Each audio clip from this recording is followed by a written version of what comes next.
প্রশ্নটিতে বলেছে একটি লম্ববৃত্তাকার শঙ্কুর উচ্চতা ও ভূমির ক্ষেত্রফল 4 গুণ বৃদ্ধি করলে শঙ্কুটির আয়তন আগের তুলনায় কত গুণ হবে। তাহলে শঙ্কুর উচ্চতা আর ভূমির ক্ষেত্রফল আমরা ধরে নিচ্ছি এখানে শঙ্কুর উচ্চতা হচ্ছে এইচ এবং ভূমির ব্যাসার্ধ যদি আর হয় তাহলে আমাদের আয়তনটা কত হবে। প্রাথমিক অবস্থায় আয়তন হবে 1/3 পাই আর স্কোয়ার এইচ। এটা কি হচ্ছে বর্গ ঘন একক। এখন এটা যদি প্রাথমিক আয়তন হয় আমাদের প্রশ্নে কি বলেছে এখানে শঙ্কুর উচ্চতা 4 গুণ বৃদ্ধি করতে হবে এবং ভূমির ক্ষেত্রফলটাকে 4 গুণ বৃদ্ধি করতে হবে। তো ভূমির ক্ষেত্রফল কি পাই আর স্কোয়ার।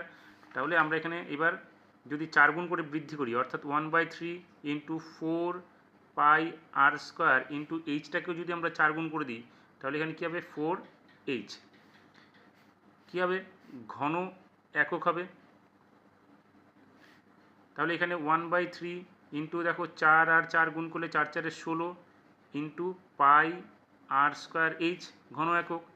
অর্থাৎ এখানে 16 গুণ 1/3 পাই আর স্কোয়ার এইচ। আমাদের প্রাথমিক অবস্থায় কত ছিল 1/3 পাই আর স্কোয়ার এইচ, কিন্তু এখানে আমরা যখনই 4 গুণ ভূমির ক্ষেত্রফল এবং উচ্চতা 4 গুণ করে বৃদ্ধি করে দিলাম সেক্ষেত্রে কিন্তু আমাদের কি হচ্ছে 16 গুণ 1/3 পাই আর স্কোয়ার এইচ। তাহলে কত গুণ বৃদ্ধি পাচ্ছে আমাদের 16 গুণ বৃদ্ধি পাচ্ছে। তাহলে প্রশ্নানুসারে আমরা কি পেলাম যে যদি তাদের শঙ্কুর উচ্চতাটি এবং ভূমির ক্ষেত্রফল যদি 4 গুণ বৃদ্ধি পায় তাহলে আগের তুলনায় তার ক্ষেত্রফল আয়তন 16 গুণ বৃদ্ধি পাবে।